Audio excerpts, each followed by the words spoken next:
రెండో రోజు మహానాడు కార్యక్రమానికి టీడీపీ శ్రేణులు పెద్ద ఎత్తున పాల్గొన్నారు. ఈరోజు నందమూరి తారక రామారావు జన్మదిన వేడుకల సందర్భంగా కూడా ఈరోజు ఆయనకి ఘన నివాళులు అర్పించడం జరిగింది. అయితే రెండో రోజుకు సంబంధించినటువంటి మహానాడు సభ గురించి మనతో మాట్లాడేందుకు కూడా తాడికొండ ఎమ్మెల్యే శ్రావణ్ కుమార్ ఉన్నారు.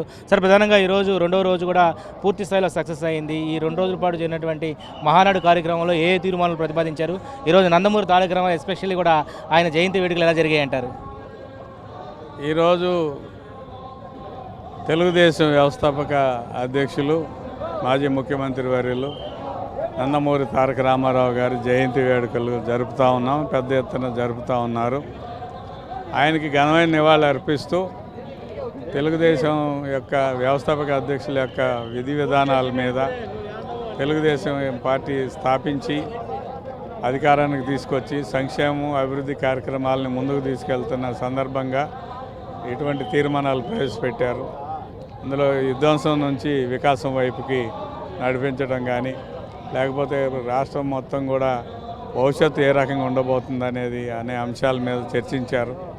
ఇవన్నీ కూడా ఈరోజు చర్చించిన అంశాలు రాబోయే రోజుల్లో గ్రామ ప్రాంతాల్లో రాజకీయాల్లో ఉన్న తెలుగుదేశం పార్టీ నాయకులు కార్యకర్తలందరూ ప్రచారం చేస్తారు, అమలు చేస్తారు. ఈ అమలు చేయటంలో ఈ వచ్చిన క్రియాశీలక నాయకులందరూ కూడా ముఖ్య పాత్ర పోషిస్తారని తెలియజేస్తా ఉన్నారు. అయితే రెండో రోజు ప్రధానంగా ఈరోజు జాతీయ అధ్యక్షులు ఎన్నిక ఉండబోతుంది. అదేవిధంగా యువ నాయకులు నారా లోకేష్ వర్కింగ్ ప్రెసిడెంట్ ఇవ్వబోతున్నట్టుగా తెలుస్తుంది. మీరేమంటారు? మేము గుంటూరు జిల్లా మహానాడు పెట్టాం. ఆ మహానాడులో ఒక తీర్మానాన్ని ప్రవేశపెట్టాం. అందరూ కూడా ఆమోదం చేశారు. లోకేష్ గారికి వర్కింగ్ ప్రెసిడెంట్ ఇవ్వాలని, ఆయన దానికి ఆ పదవికి యోగ్యుడని, అంతేకాదు సమర్థవంతమైన నాయకత్వంతో అటు కార్యకర్తల్ని ఇటు ప్రభుత్వాన్ని బ్రహ్మాండంగా నడిపిస్తూ ఉన్నారు. తెలుగుదేశం పార్టీకి భవిష్యత్తు ఆయనే కనుక తప్పకుండా ఆయన నాయకత్వంలో మరింత బలోపేతం అవుతుందని మేము భావిస్తూ ఉన్నాం. అధ్యక్ష ఎన్నిక లాంఛనమే.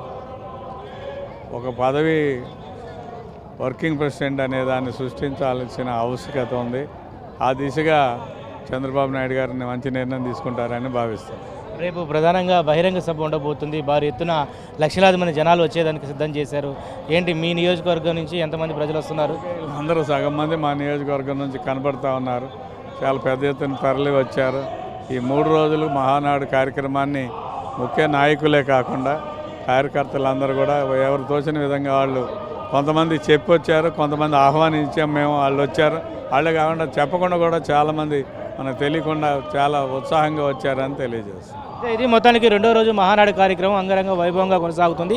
ఈరోజు జాతీయ అధ్యక్షులు అదేవిధంగా వర్కింగ్ ప్రెసిడెంట్గా యువనేత లోకేష్ గారిని ఎన్నుకోబోతున్నట్టుగా తెలుస్తూ ఉంది. ఈ నేపథ్యంలోనే ప్రజలందరూ కూడా, కార్యకర్తలంతా కూడా నందమూరి తారక రామారావు జయంతి వేడుకల సందర్భంగా ఈరోజు ఇక్కడ ప్రాంతం అంతా కూడా పండగ వాతావరణం తలపిస్తోంది. Out studio Mahanadu.